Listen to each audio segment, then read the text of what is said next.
Bonjour, aujourd'hui je vous propose une recette d'inspiration italienne, un tourne-dos de veau au capre avec une polenta crémeuse à la sauge.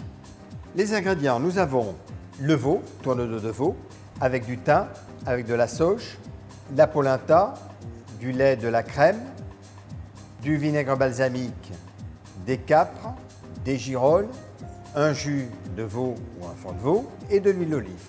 Et pour finir, du parmesan pour faire les tuiles de parmesan croustillant.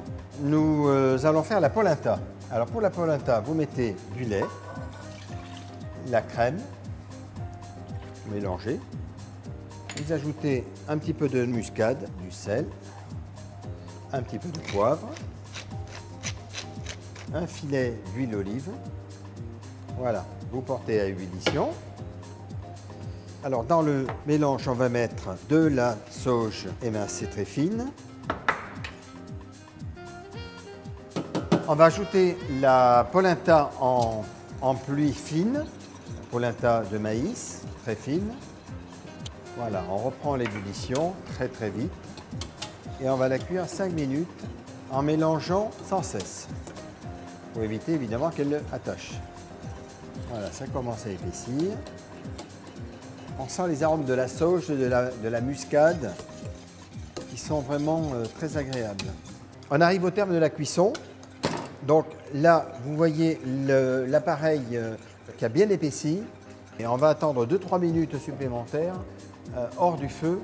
Toutes les fécules du maïs vont engendrer un épaississement optimal. S'occuper de la deuxième garniture qui sont les girolles, bien les nettoyer surtout. On va les faire revenir, on va les faire sauter à l'huile d'olive vivement.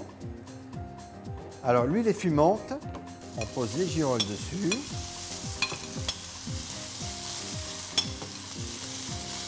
On assaisonne, un petit peu de sel, un moulin de poivre.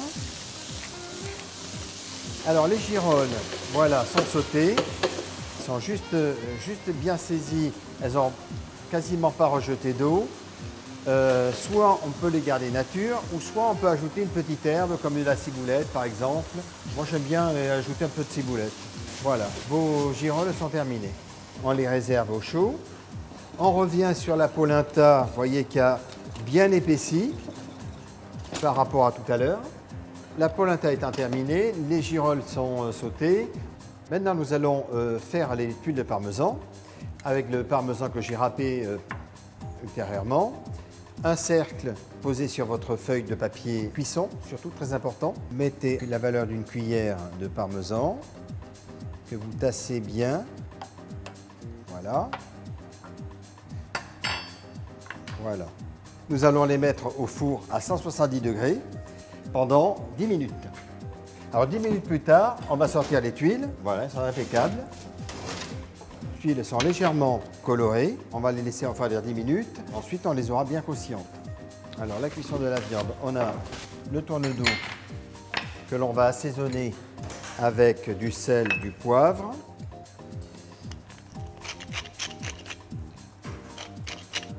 Alors, le tourne-dos, j'ai assaisonné. On va le saisir à l'huile d'olive bien fumante avec un petit peu de thym, du laurier.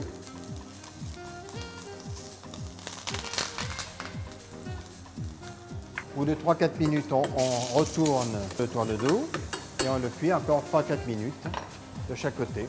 Nous allons faire la sauce au capre. Alors avec les capres, on a un petit peu de sucre. On va faire un caramel à sec en mettant le sucre dans la casserole. Voilà, une belle couleur, un beau caramel bien blond. Ensuite, on déglace avec le vinaigre balsamique et on ajoute le fond de veau.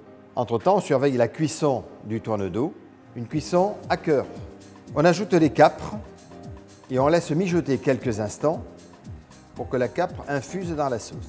Voilà, notre sauce est terminée. Elle a compoté avec des capres et la liaison s'est faite toute seule par évaporation. Ensuite, j'enlève la ficelle du tourne-dos et on va passer au dressage. On va faire une belle quenelle de polenta bien crémeuse, une petite poêlée de girolles. On met à cheval une tuile de parmesan et on rajoute les petites capres sur le tourne-dos. Et pour finir, une petite feuille de sauge fraîche. Et voici le tourne-dos de veau au capre et sa polenta crémeuse à la sauge.